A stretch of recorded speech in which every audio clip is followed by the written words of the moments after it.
Hello and welcome to the weight loss check-in. This is a video where I'm just going to tell you about what I've been doing and what progress I have made in playing games and losing weight. So I measured myself at 296.7 pounds on the first. It's the largest I've ever been and really need to get that down. My goal weight is 185. Measuring myself today, I am at 292.1, about a 4-pound loss, which is great. For just 1 week of simply walking around for an hour playing Pokemon Go and Jurassic World Alive, that's great progress. And I haven't even walked around every day. There were days that I took off for reasons, which I will get into, and then also choosing to eat better and not eat like fast food like crazy like I've been doing in the past, which kind of helped get me to where I'm at now. Eating healthier, cooking food myself is a great thing, and actually finding better alternatives that if I'm going to get takeout, if I'm going to get quick service type food, then picking something more as a healthy option as opposed to like burgers and fries and something greasy or processed that's just not good for you, or at least not good for me. So all this month my plan was to play Pokemon Go. I played Pokemon Go for 1 day. I decided I don't like Pokemon Go. It has a weird monetization program now to where it's like I ran out of backpack space. I had a bunch of potions and stuff in there, which I wasn't really using, and couldn't collect certain Pokeballs because my backpack was full. You need Pokeballs to catch Pokemon. Why would you cap your inventory? That doesn't make sense to me. I don't remember it being that way when it first came out, but maybe it was. But since being back to Pokemon Go and exploring it, I realized they really kind of buckled down on that monetization, and I didn't like that. I still don't like the combat process they have going on and the way of catching Pokemon. I would much rather battle a Pokemon and catch it that way so my Pokemon can earn experience and level up, instead of catching the same Pokemon over and over and over again and then trading them in for one candy when I need like 25 and 50 in order to level up or to evolve a Pokemon into their next stage. I'm not digging it. If I want to play Pokemon, I'll play regular old handheld Pokemon, not some mobile app thing that's just a shell of it it used to be. So I switched over and started playing Jurassic World Alive, which is the same kind of concept. It does use your GPS. It tells you where there are dinosaurs nearby that you're supposed to go over to. The way that you catch dinosaurs is by using a drone that shoots down these little darts and collects DNA from the dinosaur, and you collect so much DNA that it turns into a dinosaur. That's pretty much the gist of it, kind of how they do in the show. I liked that a lot better than Pokemon Go because it also has a better combat system. It is a turn-based combat system. I will say I did some boss raids. They're kind of slow going, but it's like it has to do something with, I think, a connection between the other players that are in the raid with you. The leveling process is pretty slow as well, and you need to be at certain levels in order to do certain things on the map. They have places like sanctuaries that require you to be level 4 or 5, and with the slow go of gaining XP and things like that, it takes a little while to get to that point.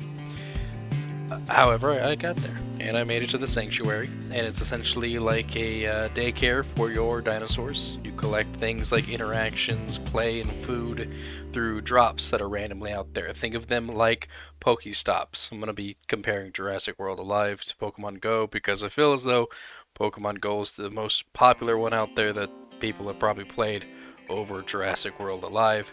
Then again, Jurassic World Alive, pretty good game. Got a higher rating in the Google Play Store, so I could be wrong. Maybe that one's more popular than Pokemon Go. However, I do enjoy that game a lot better, so that's what I play now when I'm out and about walking around. Which, speaking of, I'm no longer out and about walking around. I'm in my house walking around. So my neighborhood has a lot of warehouse and industry buildings around it, and I was walking midday, trucks everywhere, moving, doing, working, essentially what they're doing. Fumes like crazy, could not stand it, couldn't wait for that hour walk to be done. Always worried too that like a truck was gonna hit me. I'm over here on my phone, I'm looking up every time I cross, if I have to cross a street, or if I go across a gate that's like an entrance and an exit. However, just didn't feel safe out there. And then there's also a lot of homeless encampments nearby too. And with me paying attention to my phone, I'm not always aware of my surroundings like I should be, and could like lose focus of what's going on around me, and something could happen. So I decided to stick to just doing indoors and walking around an hour. Also, the weather out here in Las Vegas has been garbage. It's very windy. It has been very cold. I'm not a big fan of the cold. I'm not a big fan of the hot. When I was deciding when I was coming to Pokemon Go, when I wanted to play it, was it going to be during cold or during hot? And I thought, well, if it's during hot, I'm gonna hate being outside. I'm gonna burn so easy. So let's do it during the cold. Instead of waiting for it to go back to autumn, let's do it now and get it out of the way, because all it is walking. Walking is just to get me active and moving and wanting to do more. And as I walk, I do find myself wanting to do more. I want to sprint, I want to run, I want to jog. I'm keeping to just like doing a power walking, because I find that when I walk too fast or try to speed things up, the muscles in my shins right around that area like to really tighten up, and it makes it a little more difficult to walk around. I feel like I pull a muscle almost, and have that happen to me on a walk, because I was going a little too fast and not really slowing down and just taking time during my walk. And because of this, wound up skipping the next day just because I didn't want to wind up overworking one leg and pulling a muscle and not being able to walk for like a longer period of time due to pain in my shin area. And it's not really like the shin itself, it's the muscle behind it. I don't know what it is. I should have Googled it before I started this video. I didn't. I'm not in any way a fitness guru, so don't take any advice from me. Really do your own research. Reach out to a professional, whether it be your doctor or nutritionist or a fitness expert. Not someone who claims to be a fitness expert, by the way. Have them prove it to you. So out of the 7 days that I have been active and moving and doing this thing, I have walked for about 4 of them. Yeah. So I've done 4 walks, 3 offs. I want to do like 5 and 2 is my goal, to do like 5 walks, 2 goes. Having things happen.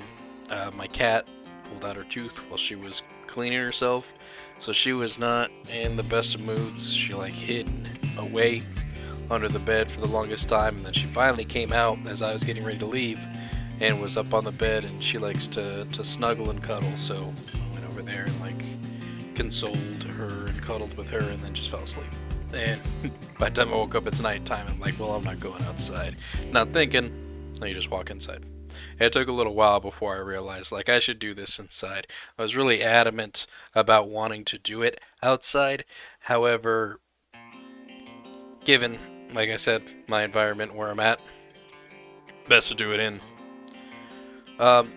Some of the meals that I have eaten throughout the day, things that I've really been watching, keeping my sodium intake down to 1,500 milligrams a day.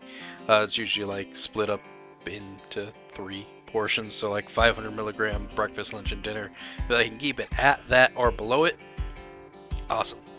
If it goes a little over, you just deduct it from the next one, which hasn't been a problem. I have been under 1,500 milligrams constantly, then with one exception being that I was eating a Taco Bell chicken power bowl and a cheese quesadilla.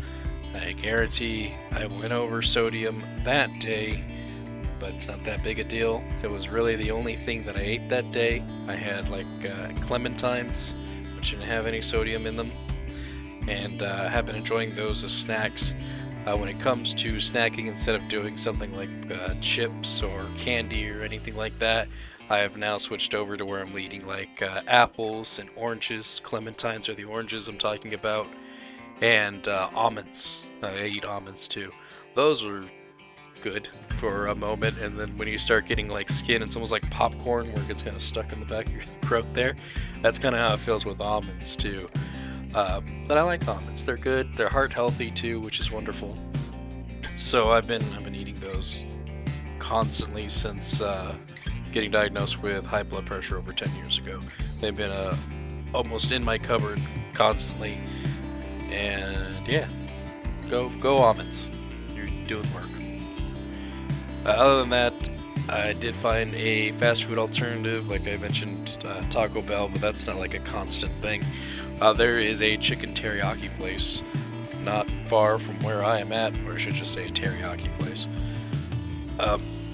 And I order from there, and they have it to where you can have the sauce on the side. So I get it with the sauce on the side, and I just don't use the sauce. So it's just like grilled chicken teriyaki, brown rice, broccoli, and mixed vegetables, including zucchini.